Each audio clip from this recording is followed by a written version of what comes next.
Queridos amigos, estamos iniciando nuestro programa Ñandeyara Ñe'e Antiguo Testamento. Estamos haciendo un camino hermoso con todos los libros del Antiguo Testamento. Estamos sobre todo entendiendo lo que el Señor en esta historia de salvación nos quiere mostrar. Y al comenzar siempre nos ponemos bajo la fuerza del Espíritu de Dios, el Espíritu Santo que nos ilumina para entender, saber, conocer lo que Dios en esta historia de salvación nos va pidiendo. Lleguemos a la plenitud de la verdad. Les invito a todos a ponernos en esta actitud de oración, pidiendo la fuerza de su Espíritu y a decir sobre todo esa oración que Él mismo nos ha enseñado. Padre nuestro que estás en el cielo, santificado sea tu nombre. Venga a nosotros tu reino. Hágase tu voluntad así en la tierra como en el cielo. Danos hoy nuestro pan de cada día. Perdona nuestras ofensas, como también nosotros perdonamos a los que nos ofenden.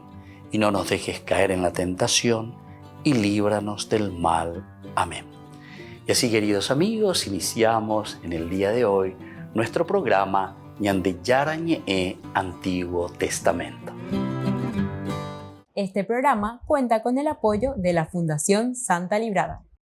Bienvenidos a Ñandeyara Ñe'e, un espacio de reflexión donde compartimos con el Padre Víctor Luis Cabañas sus conocimientos sobre el Antiguo y Nuevo Testamento.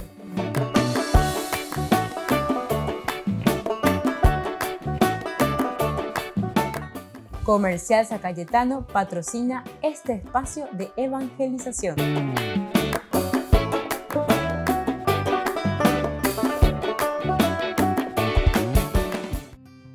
Queridos amigos, estamos iniciando nuestro programa Ñandeyara Ñe'e Antiguo Testamento y estamos reflexionando sobre este primer libro de Samuel.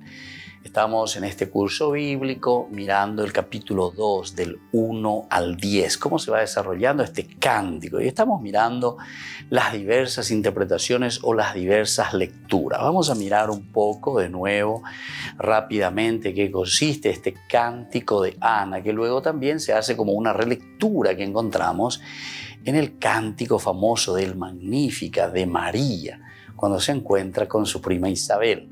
Entonces Ana oró diciendo: mi corazón se regocija en el Señor, tengo la frente erguida, gracias a mi Dios. Mi boca se ríe de mis enemigos, porque tu salvación me ha llenado de alegría. No hay santo como el Señor, porque no hay nadie fuera de ti, y no hay roca como nuestro Dios. No hablen con tanta arrogancia, que la insolencia no les brote de la boca, porque el Señor es el Dios que lo sabe todo y es Él quien valora las acciones. El arco de los valientes se ha quebrado y los vacilantes se ciñen de vigor. Los satisfechos se contratan por un pedazo de pan y los hambrientos dejan de fatigarse. La mujer estéril da a luz 7 veces y la madre de muchos hijos se marchita. El Señor da la muerte y la vida, hunde en el abismo y levanta de él. El Señor da la pobreza y la riqueza, humilla y también enaltece. Él levanta del polvo al desvalido y alza al pobre de la miseria, para hacerlo sentar con los príncipes y darles en herencia un trono de gloria. Porque del Señor son las columnas de la tierra, y sobre ellas afianzó el mundo. Él protege los pasos de sus fieles, pero los malvados desaparecerán en las tinieblas. Porque el hombre no triunfa por su fuerza. Los rivales del Señor quedan aterrados, el Altísimo truena desde el cielo. El Señor juzga los confines de la tierra, Él fortalece a su rey y exalta la frente de su ungido. Bueno, hasta aquí entonces encontramos el cántico, ¿verdad?, que va en el capítulo 2, 1 Samuel, del 1 al 10. Nosotros ahora queremos mirar un poco este cántico, pero desde una lectura espiritual. Para una lectura espiritual, vamos a ir mirando después de nuevo, haciendo un resumen hoy, queremos ir concluyendo un poco con este cántico tan interesante, cómo tenemos que ir mirando, decíamos, desde lo esencial y lo fundamental en un sentido literal, qué es lo que estaba diciendo, ¿verdad?, para Israel en ese momento. Y luego aquí es una posibilidad más que se nos ofrece con una lectura espiritual. Podemos afirmar que con la palabra pobreza, se define la actitud fundamental del cristiano, decíamos nosotros, ¿verdad? Entonces, desde ahí encontramos algo esencial y fundamental, ¿verdad? Porque el cristiano se presenta como el pobre, pero el pobre es aquel que depende totalmente de Dios. Ese es el pobre, el que depende. Yo dependo del accionar del otro, ¿verdad? Se define entonces la actitud fundamental así del cristiano, del seguidor de Cristo, pero del seguidor también, porque estamos mirando también desde el Antiguo Testamento, ¿entiendes? Porque es una relectura que siempre se está haciendo desde el Antiguo Testamento. Ahora, el pobre, despojo de sí mismo y de sus intereses personales, es el que está más predispuesto a otorgar a Dios una colaboración incondicionada. ¿Por qué? Porque no tiene nada que perder verdaderamente el pobre, porque siempre se pone en manos de Dios, depende de Dios, depende directamente de lo que el Señor, ¿verdad?, le está ofreciendo. Entonces se pone en las manos del Señor en una forma incondicionada. Y donde hay mayor pobreza, también son mayores las esperanzas de que Dios ha de triunfar. Es decir, donde Dios verdaderamente se abre, donde hay pobreza, donde el hombre se abre a Dios, hay mayor posibilidad de triunfo. Este es el triunfo que nosotros encontramos, ¿verdad? El triunfo de Dios. El triunfo de Dios en el pobre, de la persona que se abre a Dios. Si queremos ir a la raíz de esta misteriosa, paradójica y a pesar de ello siempre actual táctica divina, debemos recurrir al apóstol de los gentiles. Aquí entonces entraríamos ya también a leer esto del Antiguo Testamento con lo del Nuevo Testamento. Cuando decimos el apóstol de los gentiles, Pepeñañeina de San Pablo, verdaderamente que te habla mucho del despojarse, porque ese es el verdadero pobre, ese es el Aná, el Anahuín, Ana, que hace aquí su cántico, y es el que reconoce, y solamente ahí Dios puede actuar. Si nosotros nos consideramos, ¿verdad?, orgullosos, si nosotros nos cerramos en nosotros mismos, si no queremos dar ese paso a torcer, diga tú ahí voy a llevar la ñande yara o tu ove, diga tú ahí ya pomba, ¿verdad? Y entonces es ahí donde encontramos el problema, ¿verdad? Y entonces, si queremos ir a la raíz de esta misteriosa, paradójica y a pesar de ello siempre actual táctica divina, debemos recurrir al apóstol de los gentiles. Él nos advierte que Dios, al recurrir a tales medios, menos eficientes desde el punto de vista humano o incluso menos adecuados y escasos, lo débil, lo plebeyo y despreciable del mundo ha escogido Dios, lo que no es. Qué bueno que está esto entonces, ¿verdad? Esta es la meditación que nosotros estamos haciendo desde una lectura ahora espiritual. Ñamañaina, yaeshaina. Por eso dice, y comiénzalo, mi corazón, ¿verdad?, se regocija en el Señor, tengo la frente erguida. Pero desde la pobreza, desde alguien que suplicó, alguien que pidió, la que suplica, la suplicante, Aná, pobreza, Anahuín, la gracia al mismo tiempo que recibe de parte de Dios, pero siempre abierta a la posibilidad de Dios, porque se da cuenta, Señor diga tu moai, va eve, ñande yarane diga tu moai, ajamove. Volvemos enseguida con más ñande yarañe, Antiguo Testamento.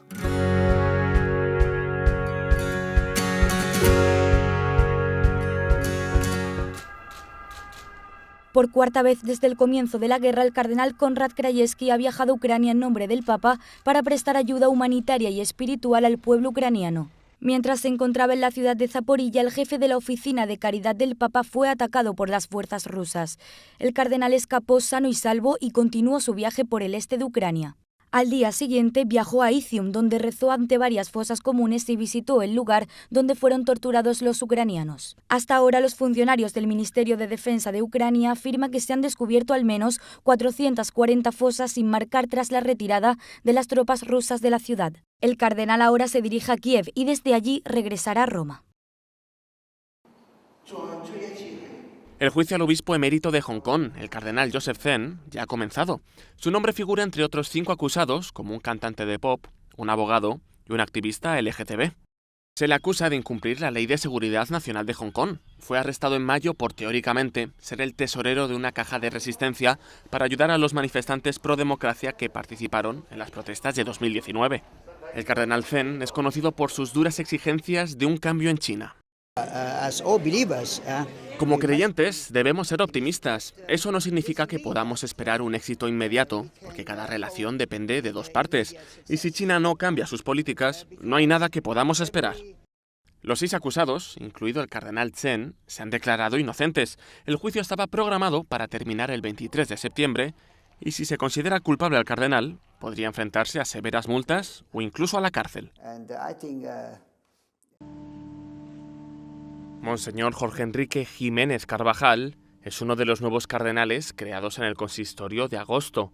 Viene de Colombia, donde es también arzobispo emérito de Cartagena de Indias. Su compromiso con la juventud le llevó a ser secuestrado en 2002 por las FARC junto al sacerdote Desiderio Orjuela. Recuerda ese momento con una frase de la Biblia: se le pegó la lengua al paladar. Nos echaban a andar por unos caminos complicados y yo digo, en ese momento se me pegó la lengua al paladar. Intenté comenzar a rezar un rosario, me impidieron, me insistían en que no hablara, pero yo igualmente balbuceaba el Ave María y decía yo, esto es lo que llamamos miedo. Monseñor Jiménez iba acompañado por una caravana de coches para celebrar la confirmación de un grupo de jóvenes en San Antonio de Aguilera, un pequeño pueblo colombiano. Los guerrilleros interceptaron el convoy para llevarse al entonces obispo y dieron la orden al resto de coches de marcharse, pero el padre Desiderio Orjuela, que iba con ellos, se negó. Prefirió que se lo llevaran a él también. Tuve una fortuna en el secuestro, y es que me secuestraron con un sacerdote, y a él le dijeron, usted siga adelante. Ahí iban varios carros detrás de nosotros, usted siga adelante. Y yo, no, yo a mi obispo no lo dejo solo, y eso me salvó, creo yo. Jorge Enrique Jiménez y Desiderio Orjuela se acompañaron mutuamente e hicieron más soportables los 8 días que pasaron privados de libertad. Les ayudó la fe. En realidad nosotros vivimos esa experiencia, rezábamos juntos el rosario, les pedíamos, les insistíamos que nos consiguieran una Biblia para poder orar con los salmos, pero eso nunca fue posible. Pero todo el tiempo estuvimos en la presencia de Dios y nos confortó muchísimo. Colombia ha sufrido mucho a causa del narcotráfico. Mucho, mucho, mucho. Finalmente, el ejército colombiano hizo una operación especial y los liberó. Fue una experiencia breve, pero que marcó profundamente a la hora cardenal.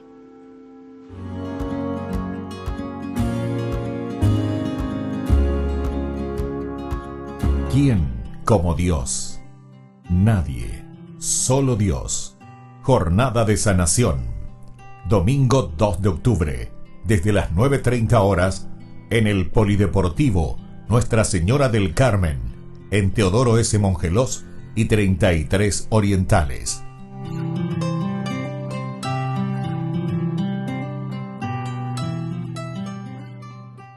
Niños, les invito a participar de nuestra catequesis de todos los días, Aprendiendo con Jesús.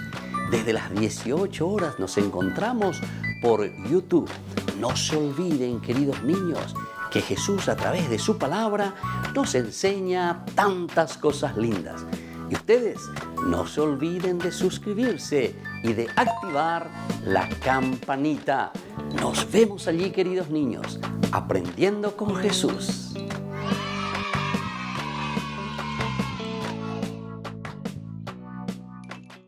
Les invito a participar de nuestro programa Jóvenes para los Jóvenes en Familia. Nos encontramos todos los domingos a las 15 horas por YouTube. Allí participamos y encontramos a jóvenes venidos de distintas latitudes de nuestro país con sus ideales, con sus proyectos, con sus actividades, con sus esperanzas y principalmente con sus testimonios de vida. Les invito a acompañarnos todos los domingos por YouTube, Jóvenes para los Jóvenes en Familia.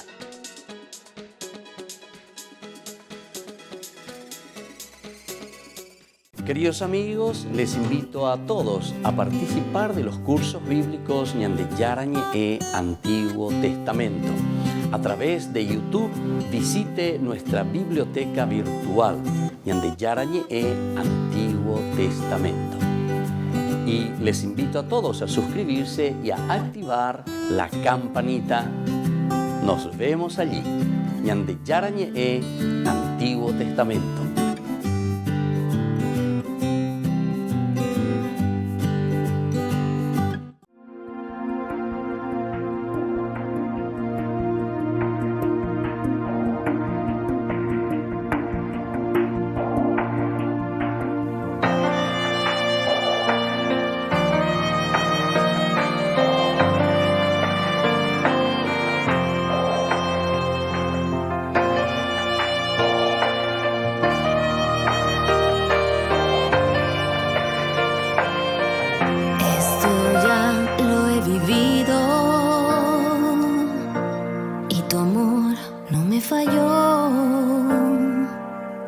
Esto ya lo he sufrido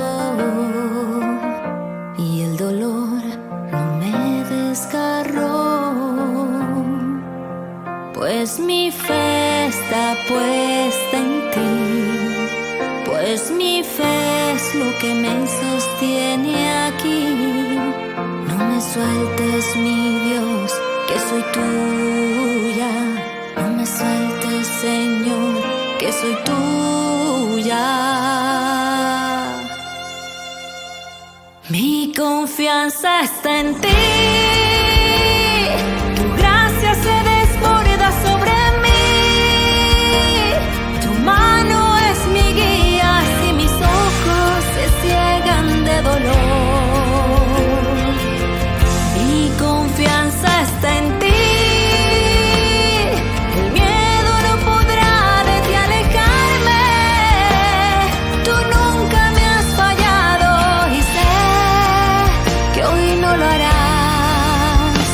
No lo harás.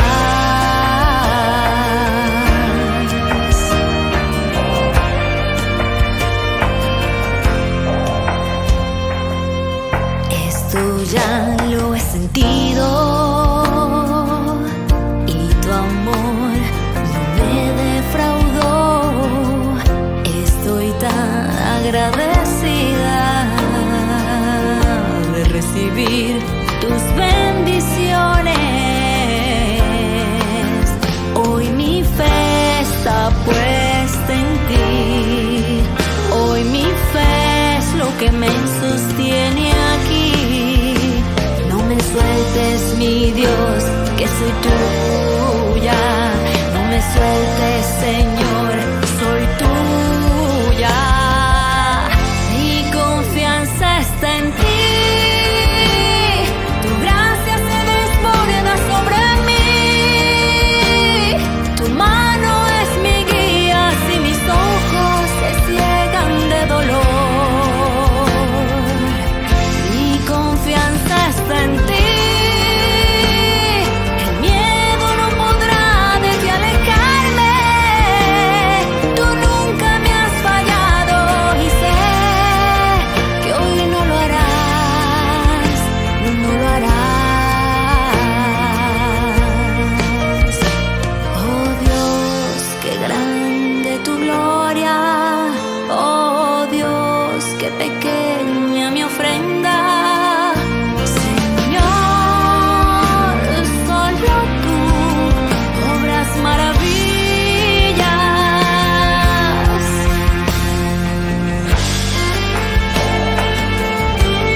Queridos amigos, seguimos con Ñande Yarañe en Antiguo Testamento y estamos reflexionando desde el libro de Samuel. Estamos aquí, sobre todo, mirando un poco desde una lectura espiritual.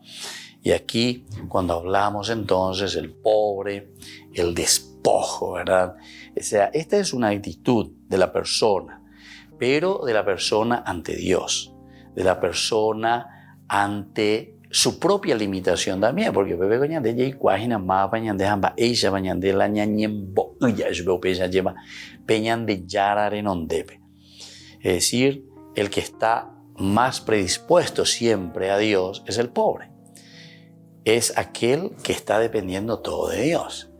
Porque pe oreco página lleva, pe oreco a todo, o cree por lo menos tener, o piensa que todo lo que tiene es una seguridad para él, ciertamente que después no nos va a ayudar mucho para hacer cambios o para hacer caminos importantes en nuestra vida, ¿verdad? Entonces, el pobre es el que está más predispuesto a otorgar a Dios una colaboración incondicionada. Se pone totalmente a veña de Yara. Y eso es lo que está haciendo aquí Ana, ¿verdad? Y donde hay mayor pobreza también son mayores las esperanzas de que Dios ha de triunfar. Bueno, y así entonces Dios, que no tiene nada así directamente como para exigir, para poner como autoridad, ¿verdad? Ningún prestigio personal tiene el pobre. El pobre no es entonces que busca por donde vive, se siente limitado. Y entonces se siente incondicionalmente en manos de Dios. Entonces Dios, ¿verdad? Que no tiene así de una manera catalogada y dice shepe, amor o lo que sea, ¿verdad? Y al otro le deja. No, lo que Él quiere es la actitud nuestra. No es que Él hace diferencia, ¿verdad? Sino que lo que espera es que nosotros verdaderamente respondamos a Él. Entonces, Él, que no tiene ningún credo personal, ningún prestigio personal o un derecho que salvaguardar, también es capaz de prestarse sin reservas y sin peligro de apropiarse entonces de sí mismo. No es que yo, ¿verdad? Mirando, como decimos, como el centro, yo soy el todo aquí, ¿verdad? Entonces estas son apropiaciones indebidas a cualquier obra para la que Dios quiera llamarle. Entonces, si nosotros nos encerramos en sí mismos, en nosotros mismos, si nosotros no queremos saber nada de los demás, y bueno, nos encerramos nosotros mismos. Más aún, el que se considera ya sabio y saciado con su propia ciencia, el frágil tesoro que le mantiene alejado de la categoría de los pobres, no necesita otra cosa, aunque se trate de un bien superior o de Dios mismo. No necesita de otra cosa, ¿verdad? No necesita. El que es pobre, solamente de Dios. Es decir, reconoce y sabe, mira sus cualidades, mira sus riquezas y dice, bueno, ñande yara, de peala me evacué, hace peala yapona ñande yara. Es decir, en síntesis nos está llamando a cumplir, a hacer, a vivir la voluntad de Dios, lo que Dios tiene pensado para nosotros. Entonces tenemos que ir descubriendo. El mensaje de la salvación, el evangelio de la cruz, es demasiado paradójico para que un hombre de bien razonable, una persona sensata, pueda aceptarlo de una manera incondicional. Aquí es donde nosotros, ¿verdad?, entendemos y miramos el sentido de nuestra propia vida, de nuestra propia cruz. Este es el mensaje de la cruz al final de cuentas. Es decir, mirar tu limitación, mirar quiénes somos nosotros, ponernos ante Dios, decir, Señor, como Jesús también, se dan cuenta que Jesús en la cruz dice, Padre, en tus manos, aquí, nave, amo invaite, entrego mi espíritu.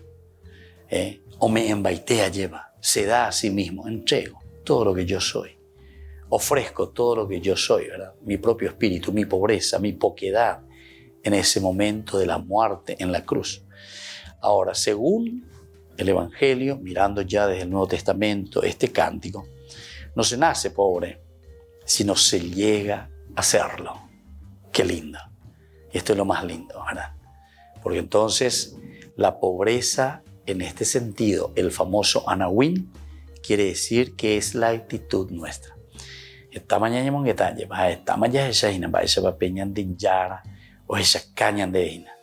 que la pobreza verdadera es aquella pobreza que sale desde el corazón nuestro, desde nuestra actitud, de cómo nosotros estamos entendiendo que Dios se manifiesta en nuestra vida. Y estamos pagando así el precio de renuncias inauditas. Cuanto más elevado es el servicio al que Dios nos destina, tanto más profundo debe ser el abandono de la criatura. Cuanto más descubrimos entonces esta presencia del Señor en nuestra vida, más debe ser también nuestro abandono en Dios. Más debe haber entonces una entrega, ¿verdad?, al Señor. Y bueno, y todo esto es lo que nosotros, ¿verdad?, estamos mirando, todo esto es lo que nosotros estamos procurando entender desde este cántico maravilloso que tenemos en el primer libro de Samuel. Y así entonces, queridos amigos, ahora vamos volviendo enseguida con más Ñande Yara Ñe'e, Antiguo Testamento.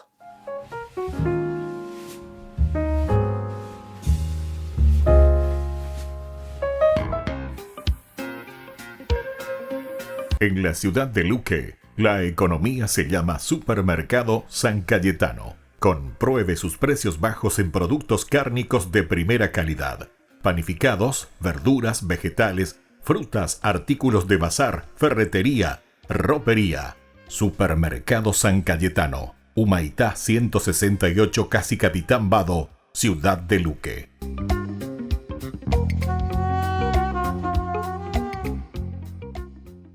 Amigos de Ñande Yara Ñe'e, les invito a participar todos los días de la Santa Eucaristía a las 6 de la mañana por nuestra plataforma YouTube, Ñande Yara Ñe'e. Vamos a escuchar la palabra de Dios y fortalecernos con el mensaje de amor del Señor. Vamos a renovar nuestra vida y sobre todo vamos a caminar con el cuerpo y la sangre de Jesús que nos alimenta. Les invito a suscribirse y a activar la campanita. Ñande Yara Ñe'e YouTube.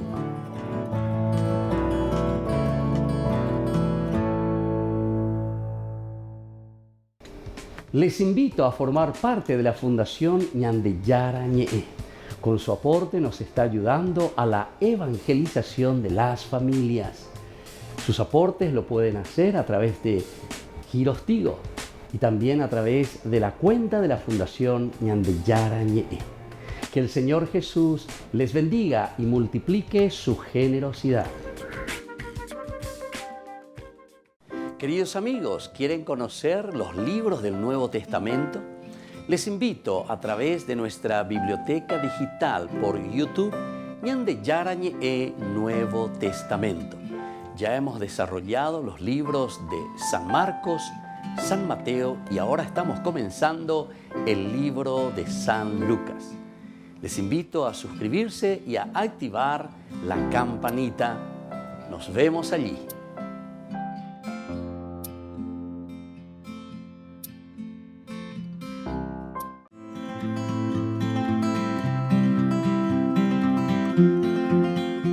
Estábamos definiendo los pecados capitales o los vicios capitales.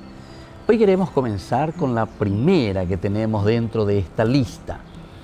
Este vicio es la soberbia o el orgullo, le llamamos nosotros. ¿En qué consiste? Y es una estima de sí mismo, excesivamente, ese amor propio indebido al final de cuentas, ¿verdad? Que busca más bien entonces la atención y pone en antagonismo directamente con Dios. Esto es como nos define la misma Iglesia Católica en el Catecismo Católico. Para vencer el primer pecado capital o el vicio capital del orgullo, tenemos la virtud de la humildad. Como decía San Agustín, la vida cristiana se caracteriza por 3 elementos, decía. Número 1, humildad. Número 2, humildad. Número 3, humildad. Fíjense, San Agustín que nos habla de esta manera. ¿Por qué? porque la virtud moral por la que el hombre reconoce que de sí mismo solo tiene la nada y el pecado. Todo es un don de Dios y eso lo reconocemos nosotros. Todo depende de Dios y dependemos nosotros y a quien nosotros debemos toda la gloria. El hombre humilde no aspira realmente a grandezas personales, que el mundo sobre todo admira, el mundo sobre todo siempre nos está diciendo que es lo elemental y lo fundamental, ser grandes ante los hombres. Sin embargo, para Dios no es así. Lo mayor y ese valor superior es conocernos a nosotros mismos ante Dios, anonadarnos y conocer nuestra propia limitación. Entonces no estamos en competencia con Dios. El hombre se ve a sí mismo y ve al prójimo ante Dios. Y es así cuando nosotros estamos libres para estimar y para dedicarnos al amor y al servicio. La humildad, por lo tanto, no solo es oponerse al orgullo, sino que también es a la autoayección, también es decir, a la autohumillación. Nosotros tenemos que ser capaces de reconocer, ¿verdad?, nuestra poquedad. Y con esto entonces se dejaría de reconocer los dones de Dios y la responsabilidad de ejercitarlos según su voluntad.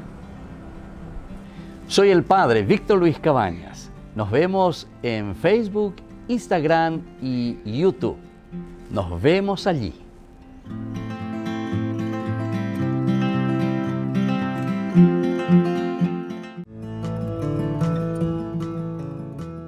Biografía del siervo de Dios, Padre Julio César Duarte Ortellado, hijo de don Simón Duarte Jiménez y doña Juana Bautista Ortellado Espínola. Nace en Caazapá el 12 de abril de 1906 a las 3 de la tarde, un jueves santo. Julio César fue bautizado por el presbítero Guillermo Díaz el 10 de agosto de 1906 en la parroquia Iglesia de San Pablo de Caazapá. Creció en una ciudad que era centro de las actividades evangelizadoras de los padres franciscanos. Al crecer, Julio César asistía a la catequesis, reunía en su domicilio a los niños de su edad y en su patio utilizaba de púlpito un barril para repetir las homilías del domingo. A los 14 años ingresó al Seminario Conciliar de Asunción y en 1921 sale de Caazapá. A los 20 años, y con un telegrama del vicario general del arzobispado, Monseñor Dr. Hermenegildo Roa, dio permiso al padre Julio para concluir sus estudios en el Pontificio Colegio Pío Latinoamericano. En 1929 fue ordenado sacerdote por el Papa San Pío X, el día de Cristo Rey, y un día antes del cumpleaños de su padre don Simón. En una de las cartas a sus padres, rememoraba los días en los que, de chiquito, usaba el sobretodo de su papá para celebrar la misa y confesar. En la misma, daba gracias a Dios por haber llegado hasta su ordenación. Luego de una gira por Europa, regresó al Paraguay en uno de los cañoneros El Humaitá y había sido nombrado capellán de 2 embarcaciones importantes durante la Guerra del Chaco. Durante 1931 fue designado vicario cooperador de la parroquia de la Encarnación. El 7 de diciembre fue nombrado teniente cura de la Iglesia Metropolitana y capellán de la Casa del Buen Pastor. En 1932 fue nombrado teniente cura de Caazapá y sus excusadurías, cura párroco de Ubecuí y excusador de Cucuó, también de Buyapeú. Nombramientos recibidos por su obispo diocesano Dr. Agustín Rodríguez. Por último recibe el nombramiento de cura párroco de la parroquia de Villarrica. El amor y familiaridad, la Eucaristía era el tema preferido de sus enseñanzas y predicaciones. Se destacaba en su personalidad una pureza de vida, humildad y profunda caridad. Llevó una vida de austeridades voluntarias, de abnegaciones sin límites y de desprendimiento absoluto de todo lo material y terreno. El padre Julio impulsó la construcción del hospital de Ubecuí. En 1936 resolvió adquirir una casa parroquial y luego construyó el Hogar San José. En 1941 gestionó la visita de las Hijas de la Misericordia de la Tercera Orden de San Francisco. Además, en compañía de la comunidad, inició la construcción de la iglesia de Ubicuí y acompañó también con la construcción de los templos de Kukuo y Mbuyapel. También asumió la presidencia de la Comisión de Fomento y Trabajo de Ubicuí y la reparación del camino de Quindé a Ubicuí. La falta de caminos y rutas aislaba a los tres pueblos y dificultaba el comercio de los productos agrícolas. Con la ayuda de la comunidad, trazó las rutas, hoy realidades. El 4 de julio de 1943, a los 37 años de edad, el padre Julio falleció debido a la enfermedad de tifus. Los restos del padre Julio fueron depositados en la iglesia de Ubicuí. En el 2020, el Monseñor Celestino Ocampo anunciaba la apertura canónica de la causa de beatificación del siervo de Dios Padre Julio César Duarte Ortellado. Una comisión estudiará los aspectos de la vida del siervo de Dios.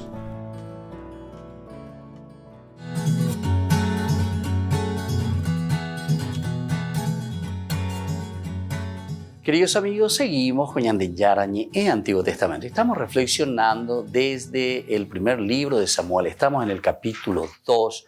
Ahora queremos mirar un poco desde los versículos 12 hasta el versículo 17. Hemos ya estudiado en cursos anteriores, pero es interesante que volvamos a mirar y a subrayar algunos elementos. Aquí son los abusos de los hijos de Elí. Los hijos de Elí eran unos canallas que no reconocían al Señor, ni respetaban los deberes de los sacerdotes para con el pueblo. Cada vez que alguien ofrecía un sacrificio, venía el servidor del sacerdote con un tenedor de 3 dientes en la mano mientras se cocía la carne. Entonces lo metía en la olla o el caldero, en la cacerola o el tazón. Y todo lo que recogía el tenedor se lo guardaba el sacerdote para él. Así hacían con todos los israelitas que iban a Silo. Incluso antes que se quemara la grasa, venía el servidor del sacerdote y decía a la persona que ofrecía el sacrificio: dale al sacerdote carne para asar. Él no aceptará de ti carne cocida, sino solo cruda.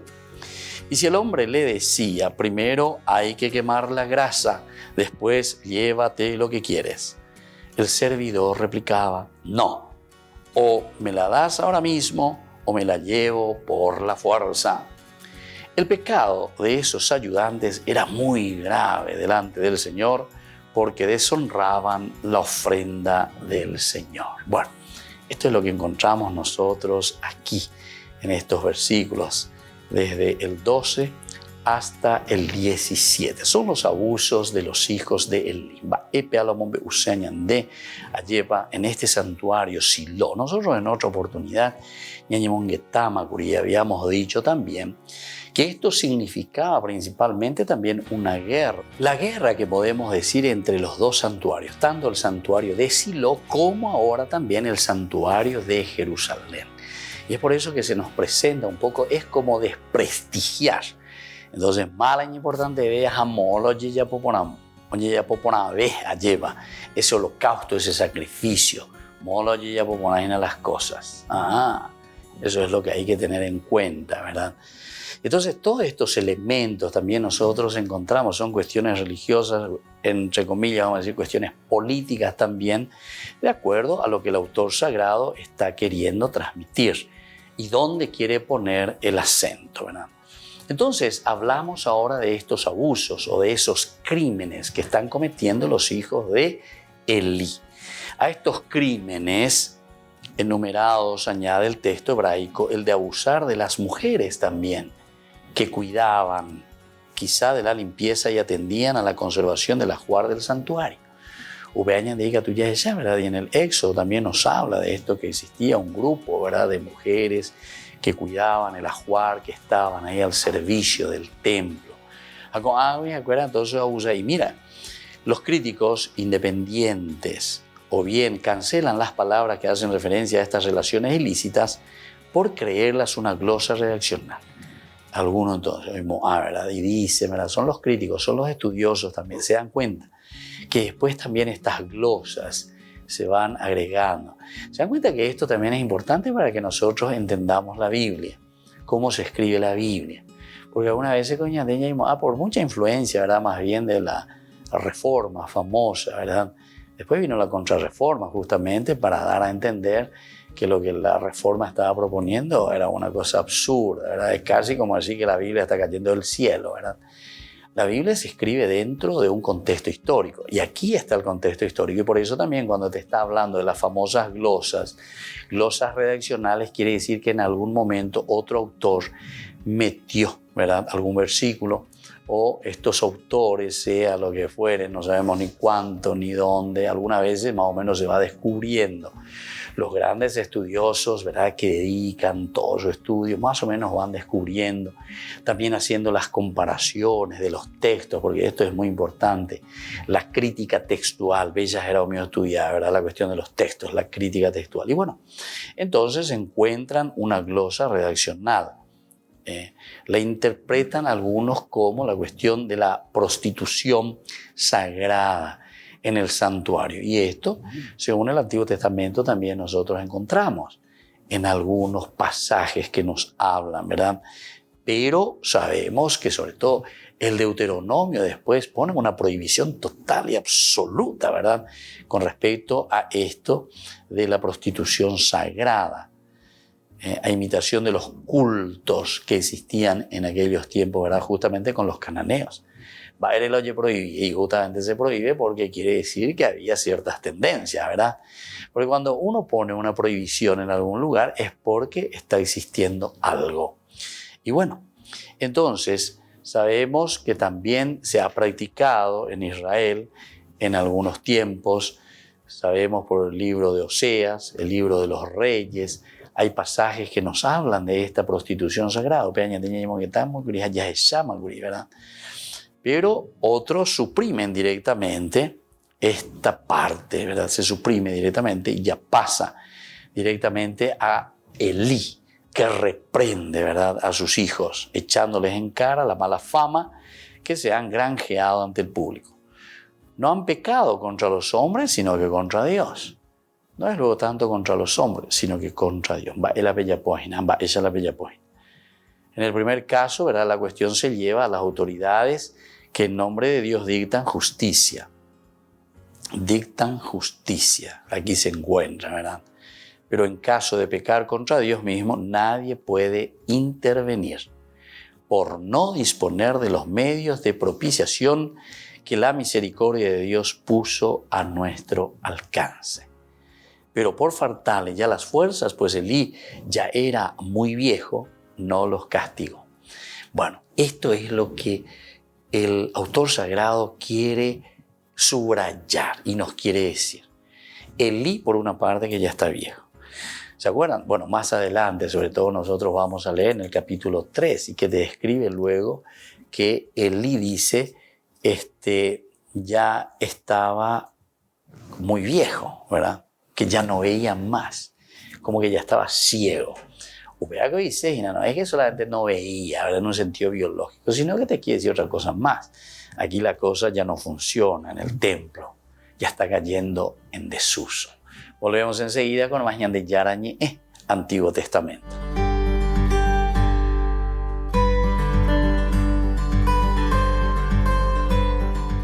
Niños, les invito a participar de nuestra catequesis de todos los días, Aprendiendo con Jesús.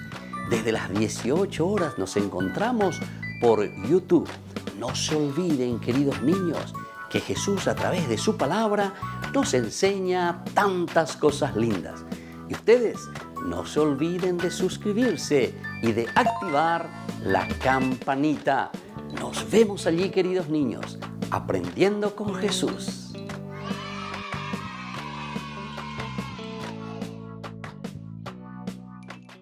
Les invito a participar de nuestro programa Jóvenes para los Jóvenes en Familia. Nos encontramos todos los domingos a las 15 horas por YouTube. Allí participamos y encontramos a jóvenes venidos de distintas latitudes de nuestro país con sus ideales, con sus proyectos, con sus actividades, con sus esperanzas y principalmente con sus testimonios de vida. Les invito a acompañarnos todos los domingos por YouTube, Jóvenes para los Jóvenes en Familia.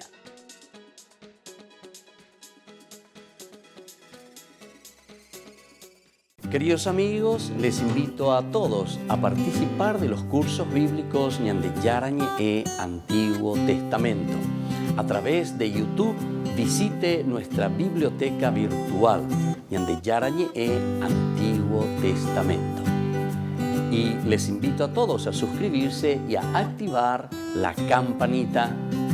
Nos vemos allí. Ñande Yarañe e Antiguo Testamento.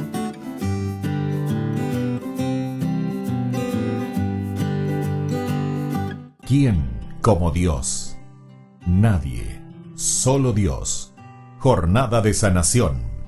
Domingo 2 de octubre, desde las 9:30 horas, en el Polideportivo Nuestra Señora del Carmen, en Teodoro S. Mongelós y 33 Orientales.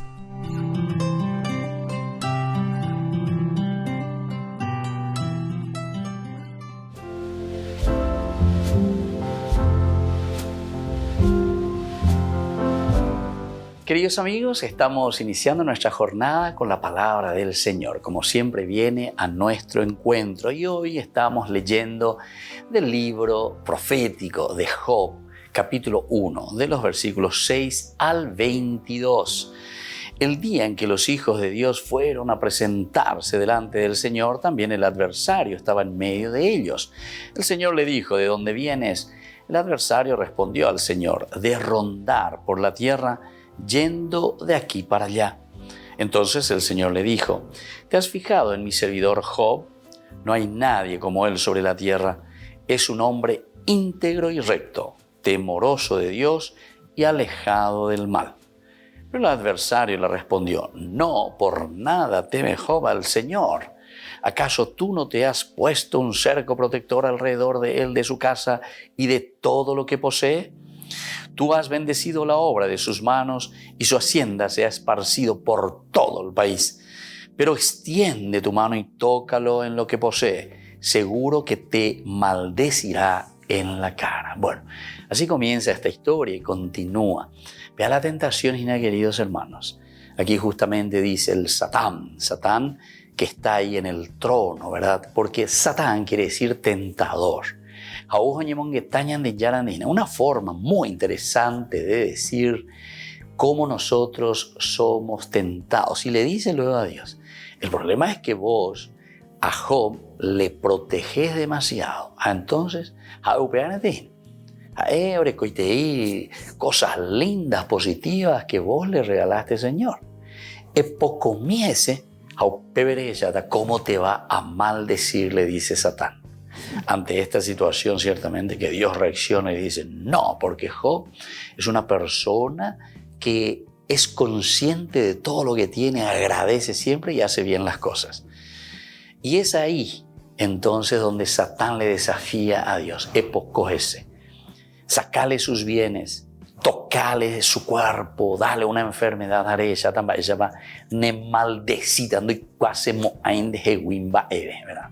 Bueno, queridos amigos, esta narración es tan importante para que nosotros entendamos la existencia del bien y del mal. Pero a pesar del mal, dice Job, jamás maldijo a Dios. Esto significa, queridos hermanos, que Dios nos ama y nos protege aún cuando nosotros nos sentimos un poco mal o cuando nosotros tenemos muchas dificultades, cuando nosotros incluso tenemos enfermedades en la vida. El Señor igual nos acompaña. Lo importante es entender y saber cuál es la voluntad de Dios en nuestra vida. Que la bendición del Señor descienda sobre ustedes, el Padre y el Hijo y el Espíritu Santo. Amén.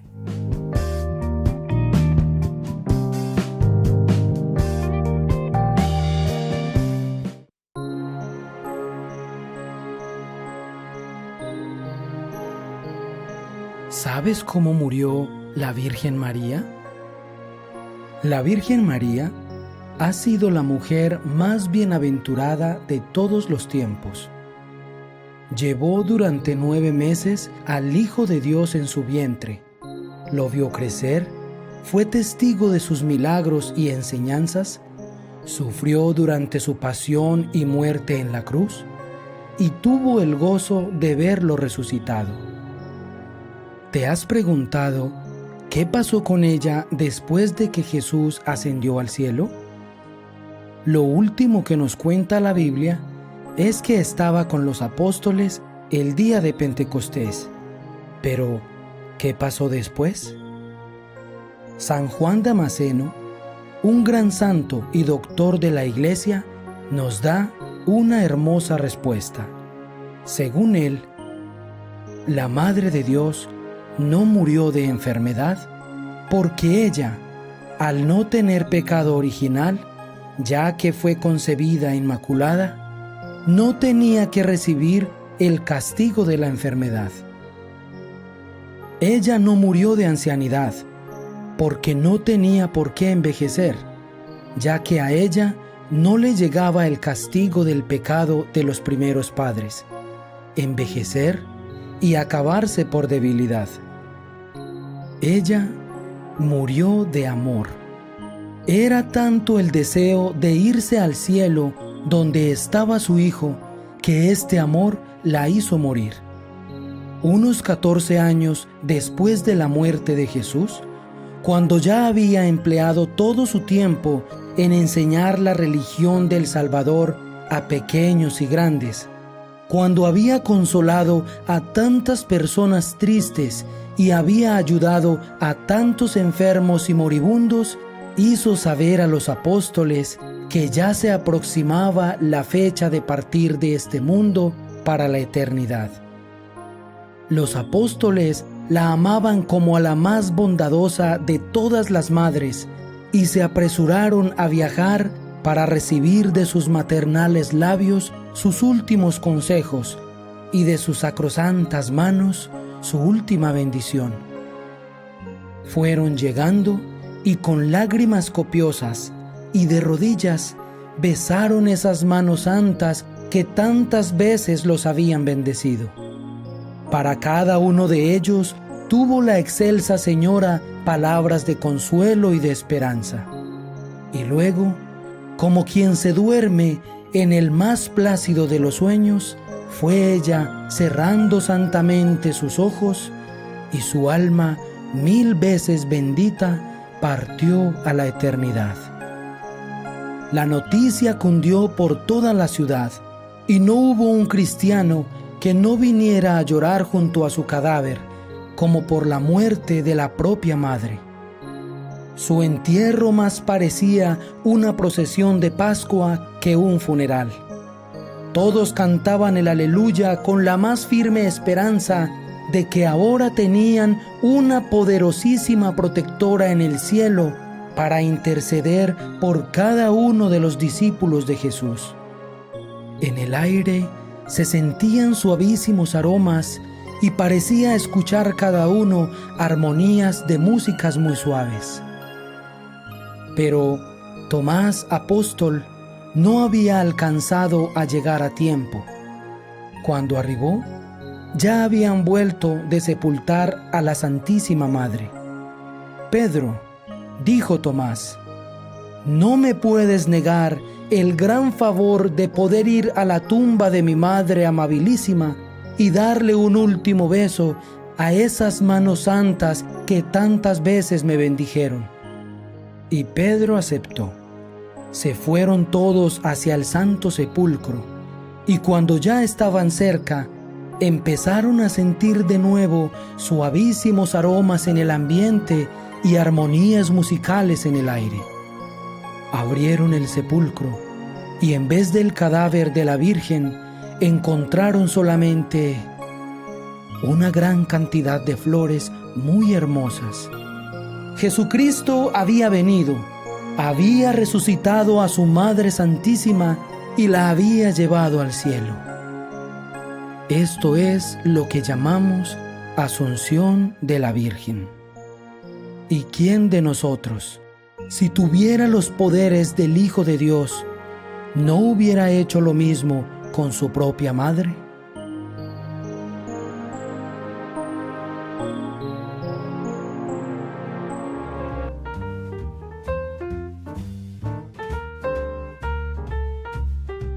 Queridos amigos, seguimos con Ñande Yarañé en Antiguo Testamento. Estamos reflexionando sobre este hermoso libro de Samuel, el primer libro de Samuel. Hablamos aquí ya de Elí, a quien se le presenta como un viejito, ¿verdad? Que ya no corrige a sus hijos.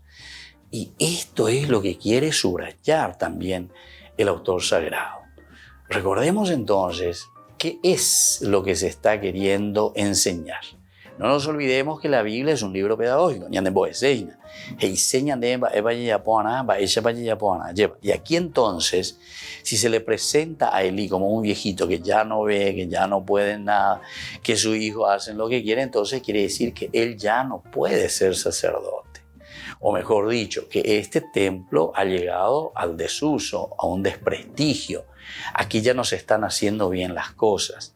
¿Cómo vamos a seguir de esta manera? Eso en síntesis lo que está queriendo decir. Y bueno, entonces pasemos a la otra partecita, ¿verdad? Porque Elí era ya muy viejo y no castigó a sus hijos. No los formó, no los educó.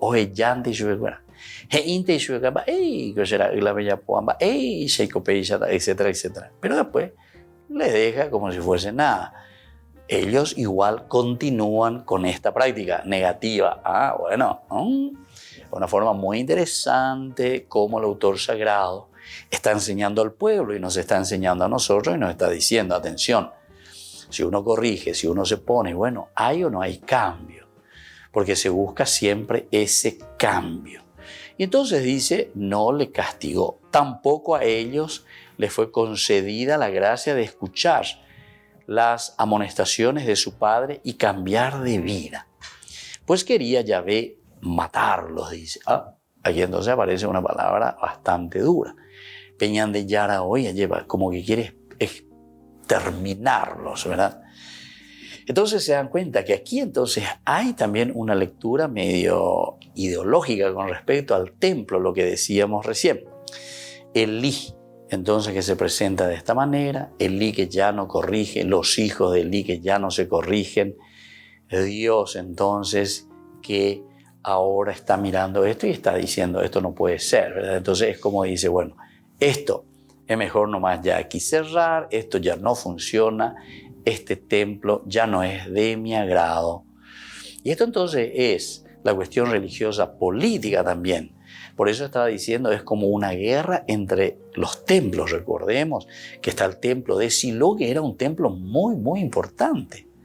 Pero por otra parte está también aquí los textos del Antiguo Testamento, los libros históricos. Peaco siempre, oye, monguetaña de viaje, iñande con al libro cueran, que ahora Dios eligió Jerusalén como el lugar donde va a revelarse.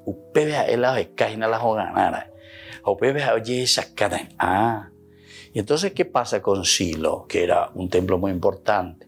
Israel, ¿qué hacemos con ese templo donde Dios siempre estuvo y se revelaba? Cuando aparece ahí Jerusalén, lleva. Jamás la importante vea, ese o este. Ahora entonces, ¿entendés? Imagínala ya, ¿verdad? Entonces aquí lo que de cierta manera nos está queriendo decir el autor sagrado es que Jerusalén está comenzando a tomar preponderancia y el templo de Silo con estas presentaciones entonces vemos que ya no está funcionando más.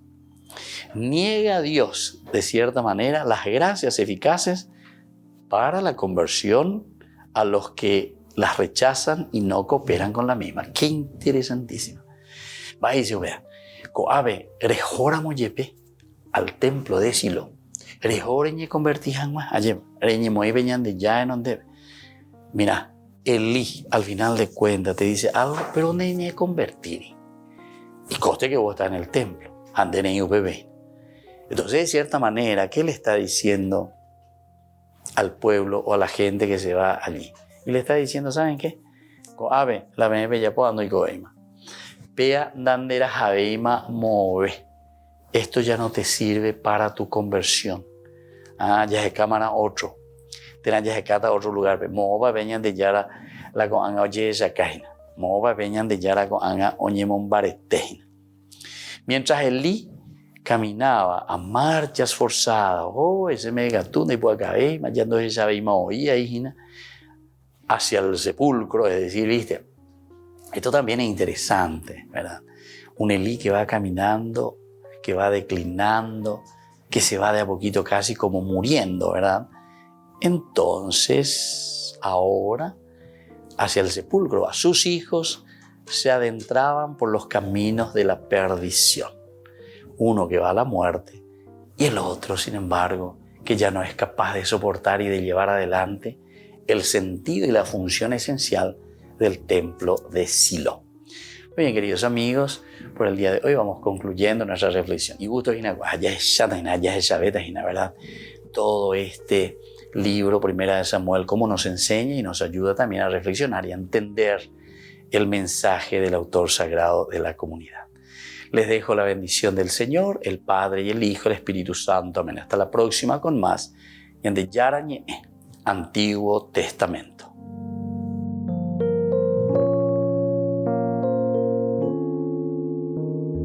Este programa cuenta con el apoyo de la Fundación Santa Librada. Con esto concluimos nuestro programa Ñande Yara Ñe con el Padre Víctor Luis Cabañas. Les invitamos a todos a seguirnos todos los días por los medios de comunicación y también en nuestras redes sociales, Facebook, Instagram, YouTube. Que Dios los bendiga y proteja.